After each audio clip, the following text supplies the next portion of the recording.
me gustaría hacer un brevísimo repaso de lo que hemos visto anoche. Y tiene que ver con una iglesia que consagra su vida a Cristo. La iglesia que Dios pensó consagra su vida a Cristo. Consagra sus fuerzas, consagra sus finanzas, su familia, consagra sus facultades. Pero esa consagración tiene que ser de manera reverente. Además tiene que ser de manera restringente. Además tiene que ser de manera relevante y resistente. Pero en último lugar debe ser de manera resonante. La iglesia que Dios pensó es una iglesia que vive para Dios. ¿Sabe? Solo modo de aclaración, por si usted vino anoche y escuchó algo que puede haber quedado confuso, no me extraña porque tengo la costumbre de hacerlo, de confundir, pero me gustaría dejar en claro algo y lo hemos dicho de alguna manera, y es que la adoración no se reduce solamente a una expresión musical o artística. Si usted consigue por allí un libro muy antiguo llamado La práctica de la presencia de Dios, escrito por el hermano Lorenzo, allí él explica, bueno, él era un cocinero de un monasterio y él experimentaba la presencia de Dios pelando papas y cebollas, cocinando y lavando ollas. Me salió un versículo, no sé si lo notaron, pero no importa eso, inspiración divina. El hermano Lorenzo nos hace pensar que la adoración no tiene que ver con la expresión de un arte, sino tiene que ver con una vida entregada a Dios. Por eso nos animemos a ser la iglesia que Dios pensó, una iglesia que consagra su vida a Cristo. En el día de hoy me gustaría considerar un segundo tema. ¿Estamos? A ver, ¿sí? Vamos nomás.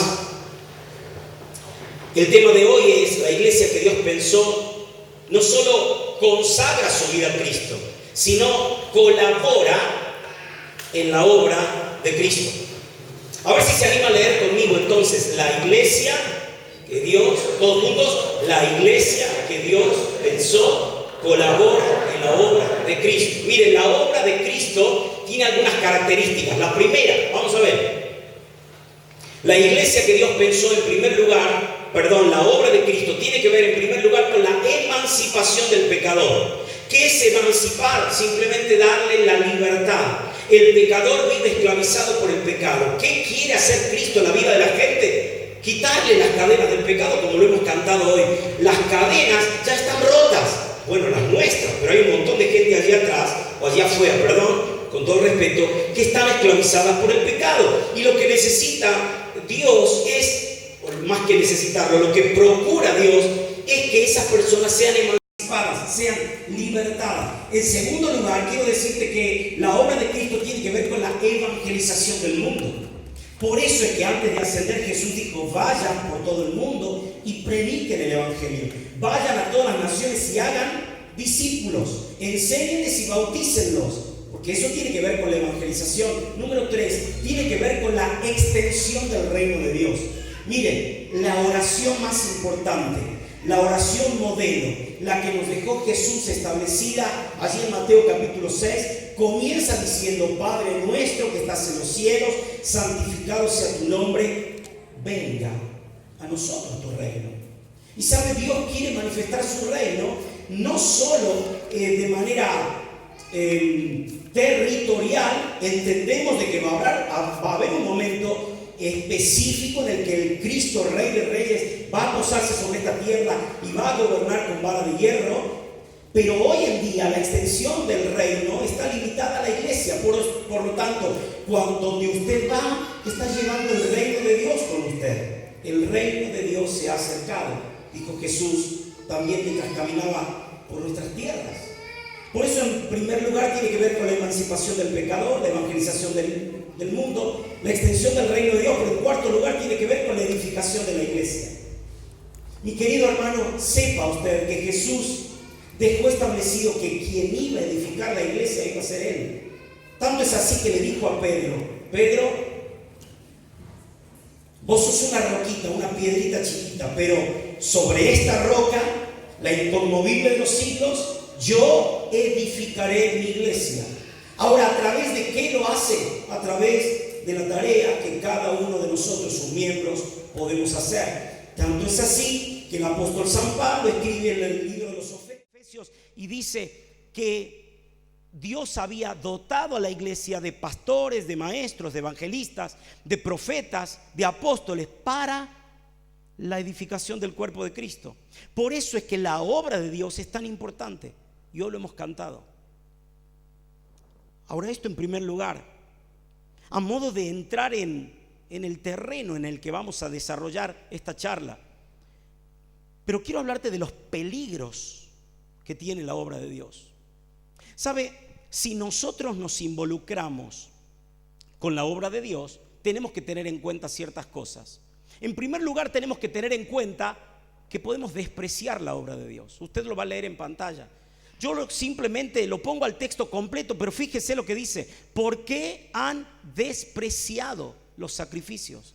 Del mismo modo que lo hacía Elí con sus hijos, en 1 Samuel capítulo 2, lo podemos hacer nosotros hoy.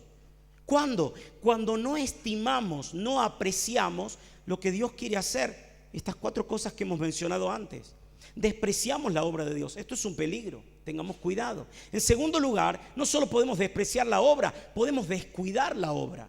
Fíjese el texto, dice allí 2 Crónicas 24:18, descuidaron el templo del Señor, el Dios de sus padres, y rindieron culto a los símbolos de acera y las imágenes esculpidas. Descuidar la obra. Ahora, hermano, con toda sinceridad y con el corazón abierto, ¿cuántas veces yo no solo he despreciado la obra, sino que la he dejado a un lado, como que no le he dado la importancia que tenía, la he dejado para que otro se ocupe? Esto es descuido. La obra de Dios debe ser atendida con diligencia y solicitud.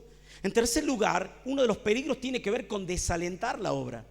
Y claro, ¿sabe cuándo desalentamos la obra? No solo cuando la despreciamos y la descuidamos, sino cuando vemos que otros están trabajando ardientemente en la obra y nosotros los desanimamos.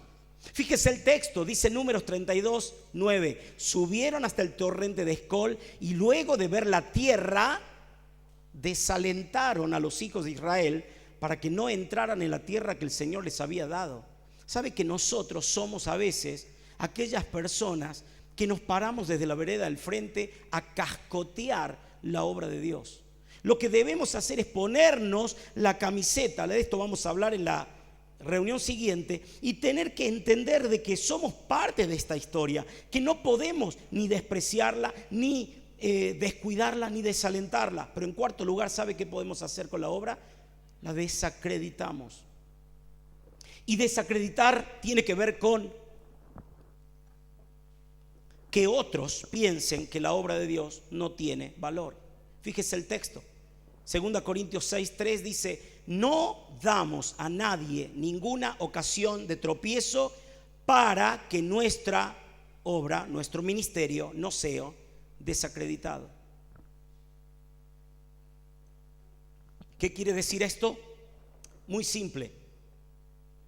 Que cuando yo hago la obra de Dios, pero no soy prudente en mi manera de comportarme, no soy temeroso del Dios al que le estoy rindiendo este servicio, la gente puede quitarle crédito, puede quitarle valor. Esto es desacreditar. No, la gente va a desconfiar de lo que se hace en la obra de Dios. Por eso en esta mañana, si algunos de ustedes estuvo, una de los conceptos que se manejan en la calle acerca de los cristianos es justamente ese. Allí te sacan la plata. Esto es desacreditar la obra. Y usted sabe muy bien que nosotros no tenemos la intención de meterle la mano en el bolsillo a nadie. Pero lamentablemente algunos han desacreditado la obra teniendo estas conductas. ¿Por qué? Y porque han pensado en sí mismos y no han pensado en la obra de Dios. En último lugar, ¿sabe qué? Podemos destruir la obra. Y esto es lo más grave de todo. Porque podemos arrancar con despreciar, podemos descuidarla, podemos desalentarla, podemos desacreditarla, pero lo peor de todo es destruir la obra de Dios. Fíjese el texto bíblico, Romanos 14:20 dice: no destruyas la obra de Dios a causa de lo que comes. Recordá que todos los alimentos están permitidos. Lo malo es comer algo que haga tropezar a otros. ¿Sabe cuándo destruimos la obra de Dios? Cuando nosotros priorizamos nuestros propios intereses por sobre de los intereses del reino y también por sobre los intereses del otro.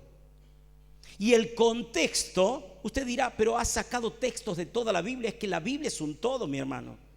Y quiero decirle que Dios nos está advirtiendo a nosotros que estamos delante de esta gran obra, a que hagamos las cosas como corresponden. Destruir la obra de Dios es hacer tropezar a alguien. Alguien que venía camino a encontrarse con el maestro de los maestros y de repente se topó con nosotros. Y se topó con alguien que no le reflejó de la mejor manera, de la manera más transparente, lo que Dios quería mostrarle. Ahora arrancamos con esto, pero quiero animarlo a pensar en la obra de Dios. Acompáñenme en su Biblia, por favor, a Nehemías capítulo 2, por favor. Nehemías capítulo 2, versículos 19 y 20, vamos a leer.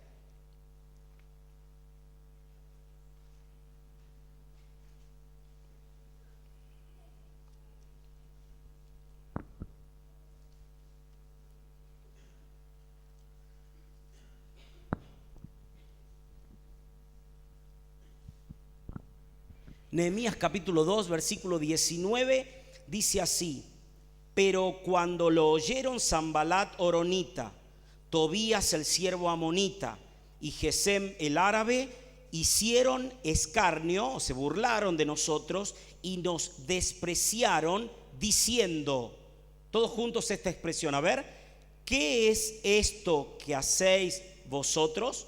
¿Os rebeláis contra el rey?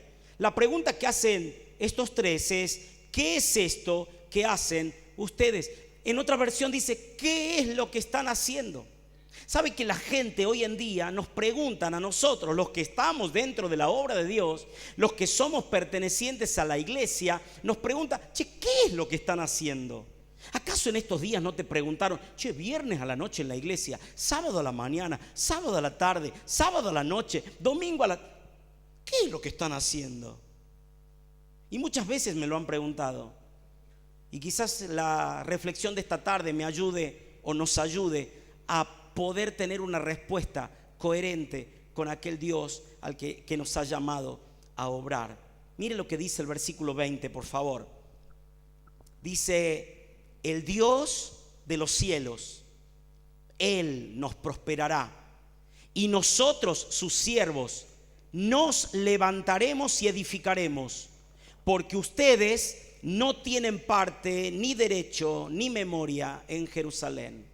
Si usted me permite, voy a tomar unos varios minutos para compartirles algunos conceptos y desglosar este versículo. En primer lugar, fíjese lo que dice el texto, el Dios de los cielos. ¿Lo lee conmigo como dice? El Dios de los cielos. En primer lugar, quiero hablarte de la grandeza del Dios de la obra. El Dios de los cielos. Es que Dios no se anda con chiquitas, ¿sabe? Dios no es un diosito. Con todo respeto al Puma Rodríguez, que canta, ay Diosito santo, bájamela del cielo. Mire, mi Dios es un Dios inmensamente grande. El Dios de los cielos.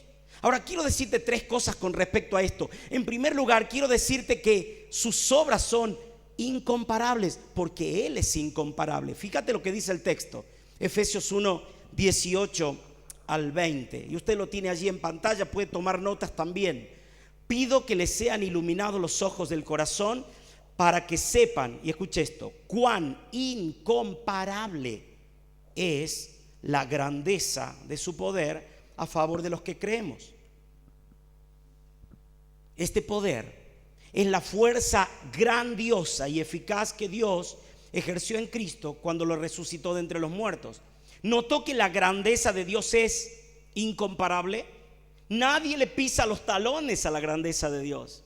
En segundo lugar, no solo es incomparable, en segundo lugar quiero decirte que es imponente. ¿Sabes qué significa esto? Significa impresionante, significa algo que va en contra de todo lo que imaginamos, como lo hemos cantado esta noche también.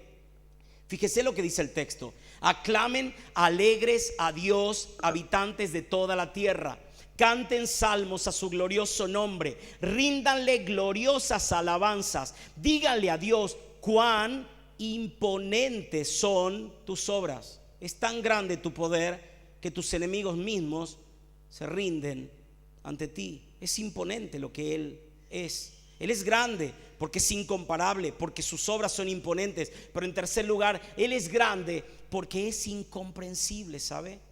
¿Acaso no se ha preguntado últimamente qué es lo que está buscando Dios con el ser humano? ¿Por qué nos hace sufrir tanto? ¿Por qué nos pone pruebas que a veces nosotros no entendemos? ¿Cómo es que Dios nos sorprende y nos gambetea cuando nosotros creemos tener el panorama completo? Dios hace las cosas incomprensibles. Dice el texto bíblico en Job 9, 10 y 11. Él hace cosas grandes e incomprensibles y maravillosas, sin número. He aquí que Él pasará delante de mí, yo no lo veré, pasará y no lo entenderé. Porque Dios es así.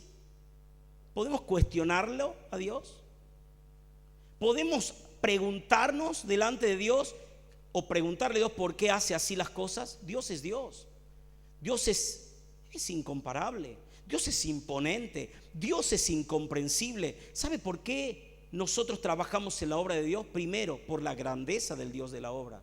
En segundo lugar, quiero hablarte de la gracia, porque el texto dice: Él nos prosperará. La gracia de Dios que prospera la obra. ¿Sabe por qué hemos llegado a 56 años de vida como iglesia?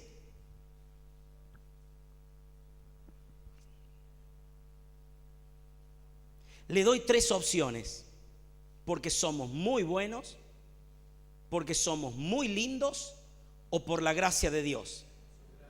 Muy bien, se ganaron un té. No sé qué hay después, pero yo sorteo un té. Ahora escuche esto: no hemos llegado hasta estos 56 años por ser muy buenos ni por ser muy lindos, sino por la gracia de Dios. Ahora, la gracia de Dios tiene 3 características bastante interesantes, me gustaría compartirlas. En primer lugar, la gracia de Dios lo que hace es abundar en generosidad. Fíjese cómo Dios sigue dando y sigue dando y sigue dando. Y sabe, gracia significa regalo no merecido. La gracia de Dios abunda. Fíjese lo que dice el texto bíblico y ahí se lo comparto. Efesios capítulo 2, versículo 4. Dios, cuya misericordia es abundante, por el gran amor con que nos amó, nos dio vida junto con Cristo, y también junto con Él nos resucitó y asimismo nos sentó al lado de Cristo Jesús en los lugares celestiales. Y escuche, para mostrar en los tiempos venideros las abundantes riquezas de ¿qué? De su gracia, porque la gracia de Dios abunda en generosidad. Y termina Pablo diciendo: y su bondad para con nosotros en Cristo Jesús. Número 1, la gracia del Dios que prospera la obra abunda en generosidad. Pero en segundo lugar, quiero decirte que la gracia de Dios alegra a la comunidad. Claro, los cristianos, cuando tomamos conciencia de la gracia de Dios, nos dibuja una sonrisa en el rostro, porque la gracia de Dios provoca eso. Fíjese lo que dice el texto, Hechos capítulo 11, versos 22 y 23, que cuando esta noticia llegó a oídos de la iglesia en Jerusalén, enviaron a Bernabé a Antioquía. Al llegar Bernabé y ver el resultado de la gracia, se llenó de alegría y animaba a todos a permanecer en constante fidelidad de Dios. ¿Sabe? Cuando él vio las manifestaciones de la gracia, lo que le produjo, lo que le salió de adentro fue alegría. La gracia alegra el corazón de la gente. No solo la gracia abunda, sino alegra. En tercer lugar, ¿sabe qué hace la gracia de Dios? La gracia ayuda en la necesidad. Por eso el Señor Jesucristo lo dijo de esta forma. Ya vamos a leer un texto allí. Pero el Señor Jesucristo dijo: ustedes recibieron de gracia, ahora den de gracia. Pero fíjese cómo dice aquí. El texto dice en 1 Pedro 4:10: cada uno ponga al servicio de los demás el don que haya recibido, administrando fielmente, ¿qué cosa? La gracia de Dios en sus diversas formas. El que habla, hable como quien expresa las palabras de Dios. El que presta algún servicio, hágalo como quien tiene el poder de Dios. Y termina el versículo 11 diciendo, ¿para qué? Y para que Dios sea glorificado por Jesucristo. A Él le pertenecen la gloria y la alabanza por los siglos. Amén. Pero es que la gracia ayuda en la necesidad. ¿Sabe usted que la palabra don, al que hacemos referencia como los dones espirituales, es la palabra griega caris? ¿Sabe qué significa? Gracia. Quiere decir entonces que si usted ha recibido un don, una capacidad especial para el servicio, es un don, es un regalo de Dios justamente para ayudar a aquellos que lo necesitan. En primer lugar, la grandeza del Dios de la obra. En segundo lugar, la gracia de ese Dios que nos ayuda y nos prospera en la obra. Pero en tercer lugar, fíjese, Nehemías capítulo 2 versículo 19 dice, y nosotros, sus siervos. Nosotros sus siervos. Hermano, con todo respeto, cuando Jesús habló de aquella persona que cumplió con lo que se le había encomendado hacer, esa persona debía decir, y usted lo recuerda, siervo inútil soy, porque al fin y al cabo hice lo que se me mandó. Escuché por allí o leí en algún libro de alguien que se autoevaluaba y decía, el día que Dios me pida cuentas, yo sabré que ni siquiera llegué a ser ayudante del siervo inútil, porque ni siquiera cumplí con lo que se me había demandado hacer. ¿Sabe? En tercer lugar, quiero hablarle de la gente de Dios que hace la obra. La gente de Dios que hace la obra, porque el texto dice nosotros, sus siervos. El Dios de los cielos habla de la grandeza. Él nos prosperará, habla de la gracia. Nosotros, sus siervos, habla de la gente. Mire, la obra de Dios se hace con gente. Yo sé, mi querido, que Dios es soberano para intervenir arbitrariamente en lo que pasa por estos lados del planeta. Yo conozco a ese soberano Dios que puede con un chasquido de dedos hacer que un mar se abra, o que unos muros se caigan, o que leones cierren sus bocas. Yo lo sé, porque lo he leído en la Biblia. Pero quiero decirle algo, si usted está donde está, es porque la gracia de Dios también le ha considerado para sumarse a la obra de Dios. Mi hermano, quiero alentarlo, porque usted es parte de esa gente que hace la obra. Si usted viene luchándola, peleándola, intentando, transpirando para que la obra se haga, este mensaje es para usted. ¿Sabe por qué? Porque quiero decirle tres cosas interesantes acerca de la gente que hace la obra. En primer lugar, quiero decirle que esa gente es común. Sí, mi querido. ¿Sabe? Los títulos los dejamos de la puerta para afuera, porque aquí somos personas comunes. Así lo interpretó Pablo y le escribió a los Corintios esto. Fíjate, dice 1 Corintios capítulo 1 verso 26. Pocos de ustedes eran sabios a los ojos del mundo, o poderosos o ricos cuando Dios los llamó. En cambio, Dios eligió lo que el mundo considera ridículo y escogió cosas que no tienen poder. Dios escogió lo despreciado por el mundo, lo que se considera como nada. Nadie puede jamás entonces jactarse en la presencia de Dios. Nadie puede poner los pulgares en sus solapas diciendo, esto se hizo gracias a mí. Porque si lo hicieras, ya dejarías de ser común. Y la gracia de Dios nos permite a personas comunes y corrientes como vos y como yo estar parados donde estamos. Miren, no quiero exagerar en esto, no lo haría, y mucho menos delante de la presencia de Dios. Pero déjeme confesarle algo. Cada vez, y el Señor me es testigo, cada vez que recibo un mensaje de WhatsApp, de texto, una llamada por teléfono, un mail, haciéndonos una invitación para participar en la obra, no solo en nuestra ciudad, sino también en algún otro lugar, de verdad me tiemblan las patas. Porque digo, pero habiendo tanto en el mundo, habiendo tanto, mucho más capaz, no sé si tan fachero, pero mucho más capaz. ¿Por qué se rió? A ver, un aguatero voluntario, por favor. Allá viene, no se peleen, no se peleen. A vos te pido otra cosa después. Gente común. Gente común tiene que ver con lo que es usted y lo que soy yo. A ver, esto no significa que no nos capacitemos. Porque valoro y valoremos a las personas que se han esmerado para conseguir una capacitación y acreditar esa capacitación. Y decir, bueno, con este título yo voy a servir a Dios. Bárbaro. Pero no voy a servir a Dios porque tenga título. No voy a servir a Dios ni porque tengo un título en la puerta de casa, ni porque tengo una billetera más abultada, eso quise decir, que los demás, ni porque cuente con un apellido de renombre en la comunidad. No. ¿Yo sabe por qué sirvo a Dios? Porque soy una persona común y Dios usa personas comunes. En segundo lugar, quiero decirte que la gente es compañera. Mire, mi hermano, ¿quién le dijo a usted que debe trabajar solo en la obra?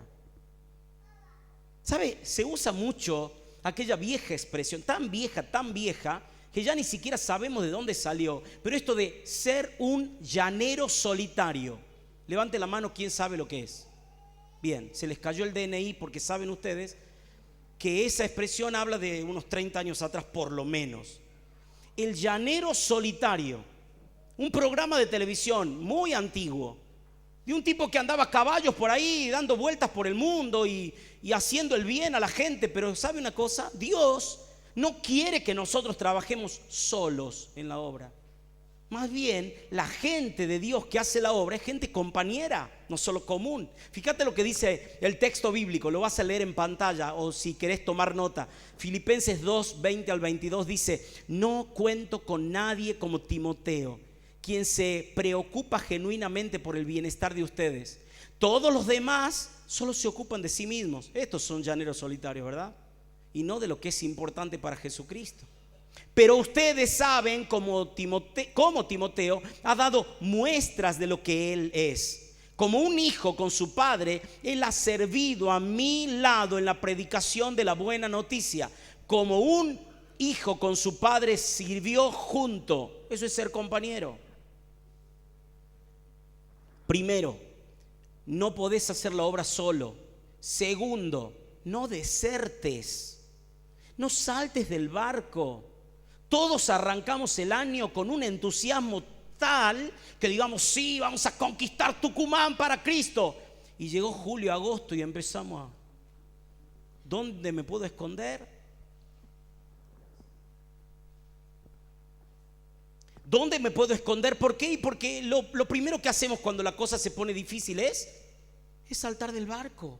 Ser compañero no solo significa no ser individualista, sino trabajar junto a un equipo. ¿Sabe? Jesús podría haber transformado el mundo solo, ¿sí o no? Sí.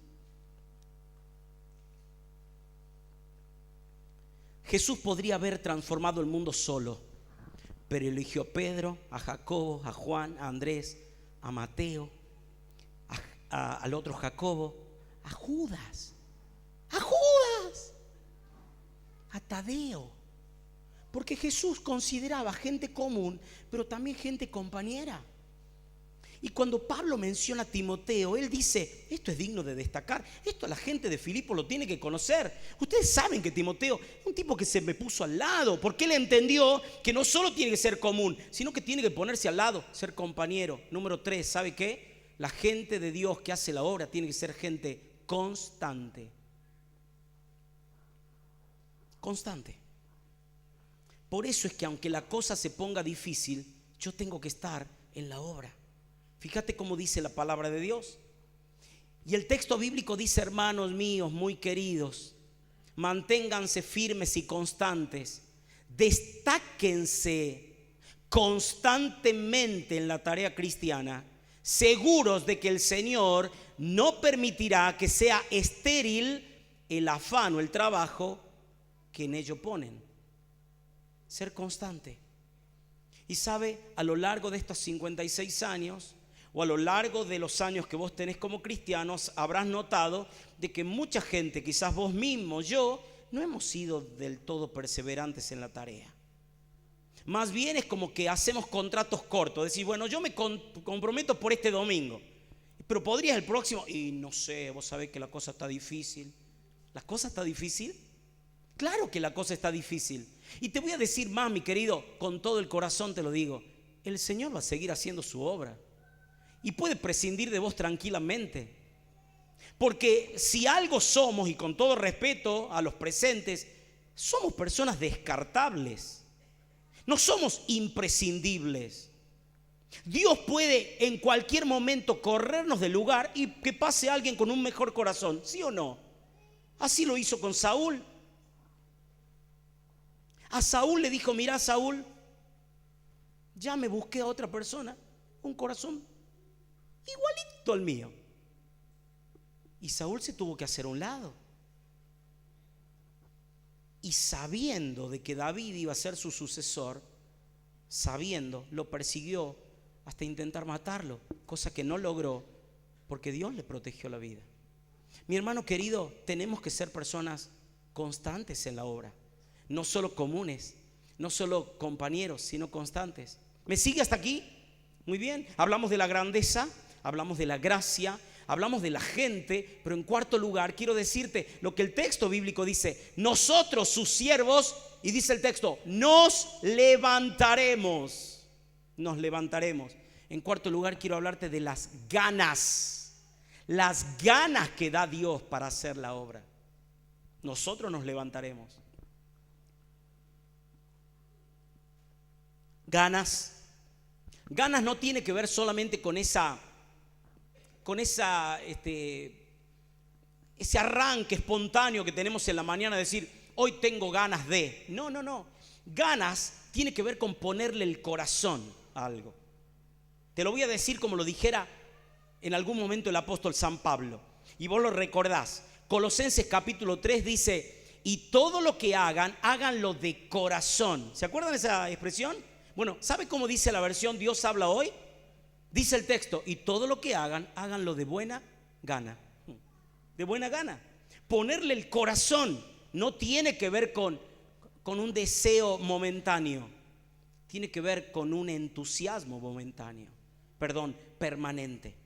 Hablando de entusiasmo, quiero decirte que las ganas tienen que ver con esto, con el entusiasmo. Fíjese cómo el texto bíblico lo va a decir mucho mejor que yo. Romanos 12:11 dice, no sean nunca perezosos. No sean nunca perezosos. Y dice el texto, más bien trabajen con esmero y sirvan al Señor ¿con qué? Con entusiasmo. Ahora le voy a contar un dato. ¿Sabe que la palabra entusiasmo que usamos regularmente tiene su raíz griega? Y la palabrita griega, no sé griego, pero a veces me da la loca y investigo un poquito. ¿Sabe que la palabra que se traduce entusiasmo aquí es la palabra enteos? ¿Sabe qué significa? En, dentro, teo, Dios. Quiere decir, es la persona que tiene a Dios dentro de sí. Por lo tanto, el único que puede tener entusiasmo es aquella persona que es habitada, sellada y llena con el Espíritu Santo. Porque tiene a Dios dentro de sí. Entusiasmo significa ponerle el corazón, porque Dios así lo hizo. Porque cuando Jesús dejó las glorias eternas y vino a la tierra, no vino a desgano, vino con todo el corazón a decirle a la gente con brazos abiertos, te amo. Y de la misma manera debemos actuar nosotros. El entusiasmo habla de las ganas, pero en segundo lugar, ¿sabe qué? Tenemos un ejemplo, y el ejemplo es el mismo Jesús. Mira lo que dice la Biblia, Juan 13:15, les di mi ejemplo para que lo sigan, hagan lo mismo que yo he hecho con ustedes. Las ganas tienen que ver con seguir a Jesús. A ver si lo digo de esta forma. ¿Qué me hace a mí motivarme cada día para sumar a la obra que Dios está haciendo en el mundo? ¿Sabe qué me da? Número uno, el entusiasmo, tener a Dios dentro mío. Pero número dos, que tengo un ejemplo. Tengo un ejemplo. Usted sabe que el liderazgo es influencia, ¿verdad? Liderazgo es esto. Entonces el mejor líder de la historia en esa noche tomó una palangana con agua, se quitó el manto, se sujetó la toalla, empezó a lavar y dijo: yo les di ejemplo. ¿Para qué? Para que hagan lo mismo. Así que vamos, pónganse a laburar, hagan lo mismo que yo estoy haciendo. Por eso es que tengo ganas de hacerlo. Número 3, ¿sabe por qué tengo ganas de servir a Dios? Porque hay una expectativa. Una expectativa tiene que ver con algo que espero que ocurra. Y la expectativa tiene que ver con una recompensa. Lo hemos leído en 1 Corintios 15:58. No es estéril del trabajo que están haciendo. Dios los va a premiar. Ahora te voy a mostrar lo que dice el texto aquí. Colosenses 3:23. Cualquier trabajo que hagan, háganlo de buena gana, pensando que trabajan para el Señor y no para los hombres. Bien saben que el Señor los recompensará dándoles la herencia prometida. Su Señor es Cristo y están a su servicio. ¿Sabe cuál es la expectativa de todo obrero? Recibir una recompensa. Claro, y usted me dirá: bueno, Andrés, pero aclarar de que cuando estemos en el cielo, si acaso mereciéramos recibir una recompensa, vamos a devolvérsela al Señor. Es verdad, es verdad. Pero ¿quién me quita la expectativa de llegar al cielo y que Dios me reciba y me diga: muy bien, buen siervo y fiel? Un aplauso para este muchacho. Eso significa: sobre poco has sido fiel, sobre mucho te pondré. Entra, vamos a hacer fiesta. ¿Quién me quita esa expectativa de recibir el reconocimiento del mismo Dios? La Biblia dice en 1 Pedro capítulo 1 que nuestra fe es probada como por el fuego y va a recibir su alabanza de parte de Dios. Quiere decir entonces, hermano, que mi expectativa al servir a Dios no solo tiene que ver con ver vidas cambiadas aquí, que el evangelio se propague por todo el mundo, tiene que ver con una recompensa en los cielos. Vivamos con esa expectativa. Póngale ganas. Entusiasmo, tiene un ejemplo, pero también hay una expectativa que es el premio que usted va a recibir. Termino. ¿Me deja? Si no me deja, termino igual. Número 5, quiero hablarte de lo que termina diciendo Nehemías. Nosotros nos levantaremos, esto es las ganas, pero dice: y edificaremos. Atención con esto, porque no se quedaron en las ganas. ¿Qué hubiese pasado si hace 56 años a alguien se le hubiera ocurrido hacer un testimonio aquí por la zona y quedó en un proyecto escrito y nada más? Y nos levantamos, sí, vamos, y vamos a caminar por el barrio, y vamos a orar, y ahí quedó, y ya está. ¿Y che, en qué quedó esa cosa? Y ahí está. ¿Cuánta obra se hace de esa forma, no? Che, tendríamos que ir y nos levantamos. Y ahí quedamos, nos levantamos. Pero ¿sabe? Alguien dijo claramente que si uno se pasa la vida sin iniciativa, se pasa la vida en un solo pie. Porque el primer paso hay que darlo y no lo damos. ¿Sabe? No solo quiero hablarte de las ganas, porque esto es levantarse, pero la cosa hay que hacerla. Y el texto dice: y edificaremos. O sea, no solo nos vamos a poner en marcha, sino que vamos a terminar la obra.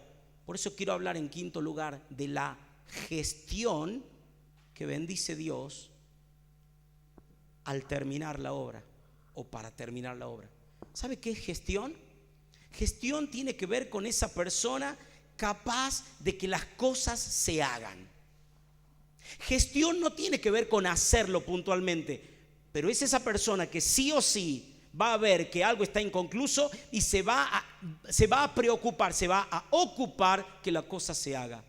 Mire, mi hermano, si usted ha iniciado un ministerio o está sintiendo en su corazón que algo hay que hacer, no se quede solamente con la oración. No se quede solamente con la llamita encendida. No se quede. No, era para ver si estaban atentos. No se quede solamente, no quiero distraerme ni distraerlos. No se quede solamente con la idea de que algo hay que hacer. Lo que debemos hacer es ponernos en marcha, porque Dios quiere que hagamos la obra. Y Dios bendice a aquella persona que gestiona. Mire, si usted es como yo, somos personas que nos cuesta concretar algunas cosas. Por ejemplo, en casa, si alguien te dice, la canilla está perdiendo, ¿y hace cuánto que está perdiendo? Y 23 años más o menos. Vos dirás, pero está bien, vos no sabés cambiar el cuerito. Bárbaro, pero podés gestionar de que venga alguien a casa y que lo sepa hacer. Eso es gestión. Gestión tiene que ver con hacer los trámites. Gestión tiene que ver con levantar el teléfono y llamar a alguien que lo haga. Gestión, hay que hacerlo. Nehemías no se quedó con, nos vamos a levantar, vamos, nos levantemos. No, hay que hacerlo también.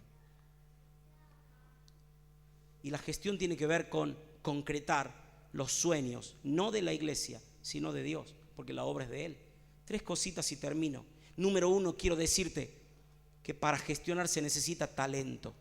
Talento tiene que ver con capacidades. Fíjate el texto bíblico que comparto en esta noche. Dice aquí, Génesis 41:33, su majestad debe buscarse ya a un hombre inteligente y sabio y ponerlo al frente de la tierra de Egipto.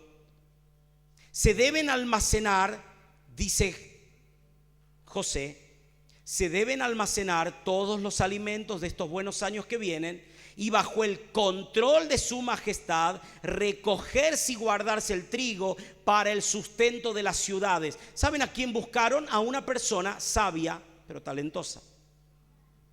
Mi hermano, quiero decirle algo. Dios ha dado a la iglesia capacidades. No nos manejemos con lista de cosas, sino con capacidades. Por lo tanto, quien sabe dirigir, que dirija. Quien sabe servir, que lo haga. Quien sabe administrar, que lo administre. Y quien sabe exhortar, que lo haga. Esto es talento. Pongamos a las personas en el lugar correcto. No tiene que ver solo con un carácter entregado, sino también con la capacidad para hacerlo. Porque puede tener muy buen carácter. Si yo le digo a usted necesita operarse, ¿a dónde va a ir? ¿A una persona buena o a una persona buena y talentosa? Y buena y talentosa, porque tiene que tener la destreza para hacerlo. Mi hermano, talento en primer lugar. En segundo lugar, ¿sabe qué se necesita para gestionar? Se necesita trabajo. Hay que ponerse manos a la obra. Muchas veces la miramos desde afuera diciendo, deberían hacer tal cosa, deberían. Claro, siempre de afuera es más fácil criticar. Pero el trabajo tiene que ver con esto. Mirá, el texto dice así. Dice así el texto. Segunda Crónicas 24. Joás decidió restaurar el templo del Señor. Así que reunió a los sacerdotes y los levitas y les dijo, vayan por las ciudades de Judá y recojan dinero de todos los israelitas para que cada año sea reparado el templo de su Dios. Y escuche cómo termina el texto. Trabajen en esto con mucha diligencia. Otra versión dice entusiasmo. Trabajen. La tarea es ardua. Va a llevar o va a demandar toda la vida. Trabajen. Se necesita talento, se necesita trabajo. Pero en tercer lugar, se necesita tiempo, hermano, para hacer la obra de Dios. Se necesita tiempo. Si no, pregúntele a aquellas personas que vienen de muchos años en la obra de Dios. Si en algún momento no quisieron cansarse o no se cansaron, no quisieron tirar la toalla, pero ellos, más que tirarla, se la sujetaron y dijeron, vamos por una más, porque se necesita tiempo para hacer la obra. Mira lo que dice el texto y termino. La Biblia dice en 2 Crónicas 8:16 que Salomón se aseguró de que todo el trabajo relacionado con la construcción del templo del Señor se llevara a cabo. Esto es gestión, ¿o no? Se ocupó de que se llevara a cabo. Ahora dice esto: desde el día en que se echaron los cimientos hasta el día en que se terminó.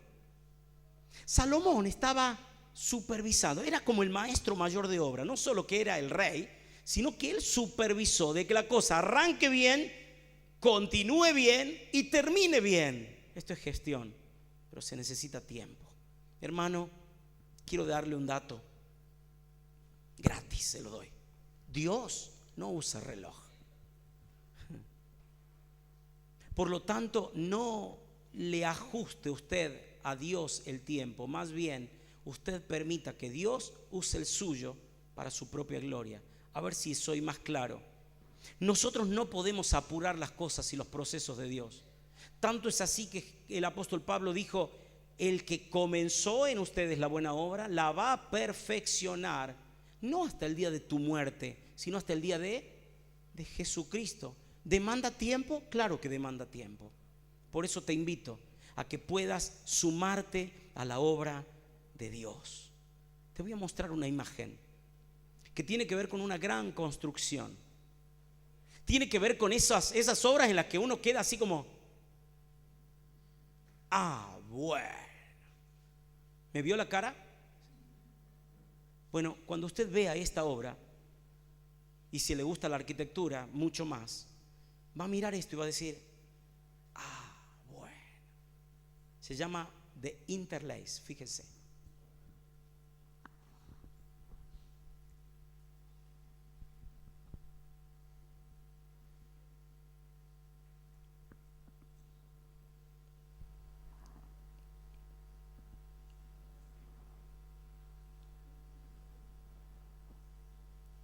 Si no arranca no importa, Belén. Estaba medio lerdo, pero la imagen ya es impactante. Mostrame la segunda, la siguiente. Fíjese esto, por favor. Le llamamos en Frías un loco de la guerra. Una persona que imaginó algo y dijo: pero ¿por qué no lo vamos a poner, no lo vamos a llevar a cabo? Le voy a contar lo que se dice de esta construcción de departamentos. Fíjate. Uno más, por favor. El estudio de arquitectura. No, antes, ahí está. El estudio de arquitectura OMA, liderados por este arquitecto, en vez de hacer torres en altura, aisladas una de otra, eligió trabajar con 31 bloques de departamentos, cada uno de 6 pisos de alto y 70 metros de largo, logrando así una red de espacios abiertos y cerrados, entrelazados entre sí. El complejo de 1040 departamentos de distinto tamaño está implantado sobre un terreno de casi 170.000 metros cuadrados. Volvamos a la imagen anterior, a ver, por favor. Fíjese eso. Y uno ve eso y dice: wow, tremendo, tremendo. No hay nada parecido en Argentina. Si usted lo quisiera conocer, ahórrese unos buenos dólares y viaje a Singapur, y allí está esta serie de departamentos. Ahora, no importa cómo lo miramos nosotros desde aquí. Dame 2 clics, por favor, Abel. Sino cómo lo ve Dios desde el cielo. Porque esto es lo más impactante, ¿sabe? Creo que lo que más me conmueve de esta imagen no es cómo lo vemos los seres humanos, sino cómo lo ve Dios desde el cielo. Y ahora dejamos a un lado esta ilustración rústica y pensemos por un instante: no importa cómo nosotros veamos la obra, sino cómo Dios la ve desde el cielo. Y mi pregunta siempre es: si para mí la obra me exige un wow, ¿será que Dios, cuando ve la obra que hace la iglesia aquí en la tierra, también quedará impactado? Si acaso Dios pudiese ser asombrado por algo, ¿será que cuando ve lo que usted y lo que yo hago aquí en la tierra, será que Dios dice wow, y llama a los ángeles y dice: mira lo que hicieron? Queda solamente ponerse de pie y dar un aplauso. Mi hermano querido, quiero decirle algo. Dios le está llamando a usted como iglesia a colaborar en la obra de Dios. Sí, Señor. Porque la iglesia que Dios pensó colabora en la obra de Cristo. Esta obra que empezamos diciendo que tenía que ver con librar al pecador, con extender el reino, con hacer que la iglesia crezca. Esa obra que tiene peligros, pero esa obra que habla de un Dios grande, de la grandeza del Dios de la obra, pero también que habla de la gracia de Dios que nos permite hacer la obra, que también habla de la gente de Dios que hace la obra, que también habla de las ganas que uno le debe poner para la obra, pero que en último lugar habla de la gestión que concreta la obra. Mi hermano, súmese a la obra de Dios. Pero le voy a decir una última cosa y me bajo. Cuando usted va a pedir trabajo, lo hace de una manera muy sencilla. Escribe lo que se llama un currículum. Un currículum. ¿Sabe? Cuando yo me presento delante de Dios, más que un currículum, presento un ridiculum. Porque todo lo que dice la vida que yo hice no me permite presentarme delante de Dios.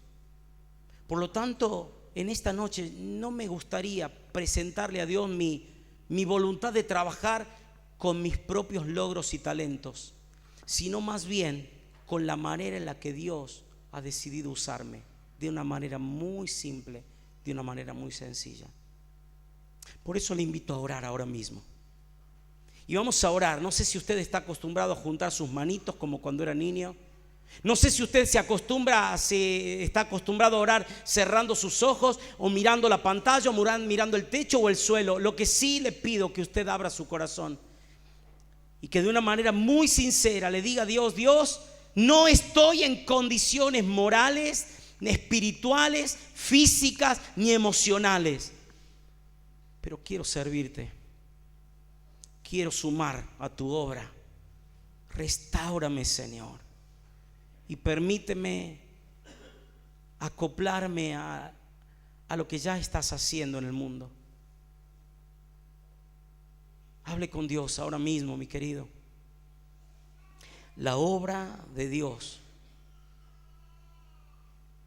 es digna, merece que cada uno de los que estamos aquí nos pongamos de pie, nos levantemos y edifiquemos.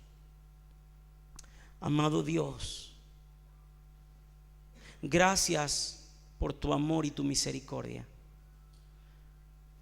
Gracias por permitirnos sumar a lo que estás haciendo en esta minúscula parte del planeta. Gracias, Padre, por la vida de la iglesia aquí en Calle La Plata.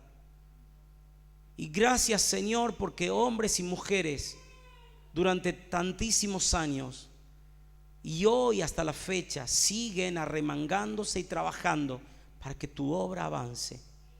Señor, gracias por advertirnos en contra de los peligros que podemos cometer con tu obra.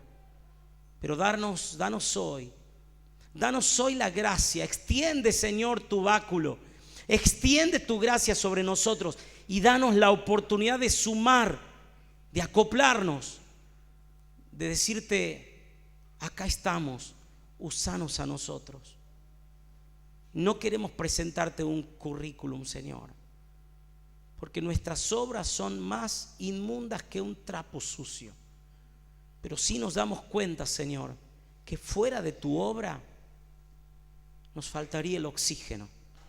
No seríamos quienes somos, ni cumpliríamos el plan por el cual nos pusiste en esta tierra. Dios, acá estamos, así como somos, y te agradecemos por tenernos en cuenta. Te lo decimos en el nombre del Señor y Salvador Jesús. Amén y amén. Que Dios te bendiga. Muchísimas gracias.